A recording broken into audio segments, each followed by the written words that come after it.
Welcome, pro wrestling fans. Thanks for tuning in to another great episode today here on the show. So make sure you guys follow me on Twitter, like my Facebook fan page, link the proof will be in the description box of this show. Go like, go follow, and yes, boys and girls, let's get this Raw review started. So kickoff, we had Evolution in the Shield. Now the Shield came out, well, basically how it was started was the Shield was in the ring, and now Evolution was in the back. You know how they came out with the limo, and they came out with the limo, and they saw the Shield. Well, they didn't see the Shield basically, and the Shield ran all the way in the back and beat the living crap out of Triple H, Batista, Randy Orton, Evolution. I mean, they beat them badly. Okay, you had to get. Finley was there too. Finley was one of the guys who was trying to break it up, and I haven't seen Finley, and you know, Finley hasn't wrestled in a very, very long time, and now it feels like he's like a security guard or something. But it was him and a whole bunch of guys trying to break the Shield up, and you can't break the Shield up, right? You can't do that. So then we had a match.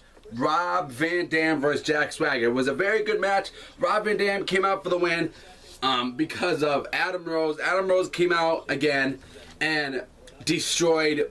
They didn't even like the match. Probably was only like maybe like a minute, maybe like 50 seconds, maybe, but not even close. Not even like a 5-minute match because Adam Rose destroyed, like distracted Jack Swagger. And like I said, guys, I don't know what's going on here with Adam Rose. I don't know.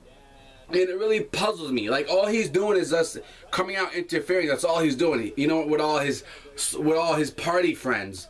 So I mean, what's going on here? Is this just because he's doing this up until Payback? So like, oh, we're gonna have a match at Payback, Jack Swagger. You know what I mean? That's what I feel like. That's what he's trying to do. But in my eyes, guys, I think it's stupid, and I don't think it's really even worth it that WWE is even doing something like this for Adam Rose. Then Brian comes out and he would do like a little promo. He would talk about the Shield, you know, Big Show. I had to go through, you guys sent me through Big Show, the Shield, the Wyatt family, I think he said, you know, the Authority and everybody, and I still came here, you know, ever since SummerSlam, you know, Randy Orton cashed in and became the World Heavyweight Champion. I lost it because of Triple H, you screwed me over. And then, you know, when he versed John Cena for the title and he won. So, you know, he's been through a lot. And then it gets, you know, then it gets worse. That was his little, because he has a neck injury. Daniel Bryan has breaking news. Daniel Bryan has a neck injury. He announced it last night on Raw. Now he's going to go into surgery Thursday. So, you know, what's next for WWE now? Okay, you got a guy who's a world heavyweight champion, who's not the face of the company, but I guess you could say the face of the company now since he's a champion. And this guy is one of your best guys right now, and he's gone. What's that do to WWE now? What's that do? Okay? Tell me about it, fans. What's in store now for WWE now since Daniel Bryan has to go in for neck surgery now? That's your main guy who's the champion, who's the face right now of the company as a champion, and he's going in for neck surgery. That's bad news right there, guys. That could affect WWE right now. Big time. Then we had Usos. We had Usos and John Cena versus the Wyatt family. That was a good match. You know, the Wyatt family, they came out, I think Usos won. But it was a very good match. I was into it. I think they did a good job. But John Cena, man, I'm getting sick of tired of John Cena all the time on my TV screen. I'm really getting tired of it. I mean, the Usos did good, but John Cena, it's like, doesn't do good for me. He doesn't. And everybody on Twitter, if you guys follow me on Twitter, I was seeing people blowing it up, man, blowing it up. Like, they don't like John Cena. They're getting sick and tired of seeing him. And I don't blame you pro wrestling fans out there who see Cena all the time and get tired of it. I don't blame you guys. You know, I'm supporting you guys right now. You know, a lot of people don't like John Cena. And that's the way it is, you know. You can't change nobody. We have Evolution, Batista, Owen, and, you know, come out. And they cut a little promo, too. Randy said it's time to end them. They want to end the Hound of Justice. They want to end the Shield. And then Triple H said, well, I brought them in. I'm going to get them out. Okay, You know why you brought, Triple H brought them into WWE? Because they needed talent. Because, hello, NXT Triple H, you brought NXT in this company. So, that means you need them. You brought them in because you need the new talent now in WWE. Because, the old talents are getting old and not going to be around. So you got to bring in the fresh talent. Of course you brought them in. But you ain't going to kick the Shield out. You can't do that. They're just going to beat you guys up. Big Evolution is they're going to ruin you guys. It's time to take the gloves off. So that means something's going to happen at Payback. And there's going to be a match at Payback already. I can see it already. There's going to be a match at Payback. But I wonder what WWE is thinking for this match between these two groups, these two high-power groups. What's gonna be the match that we are gonna be not expecting? That's gonna shock us the most. And you know what? We'll see, guys, because you know what? I'm getting pumped up for this. We have Natalya versus Nikki. Whatever. It was, I don't know. It was an okay match. It is what it is.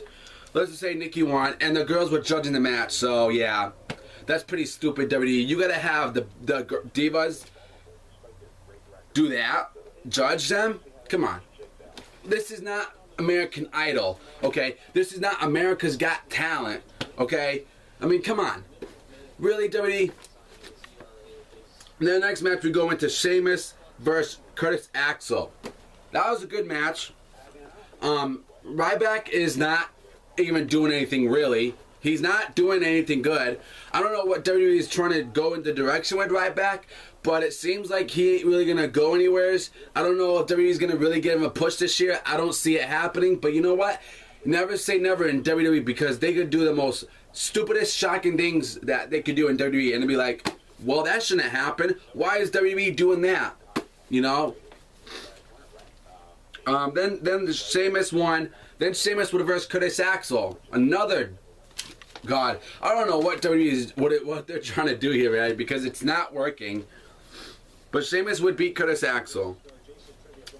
Stephanie comes out and says, he did it all. He beat, Kane at Extreme Rules, and he an A+ player. He can't pull it through for you guys.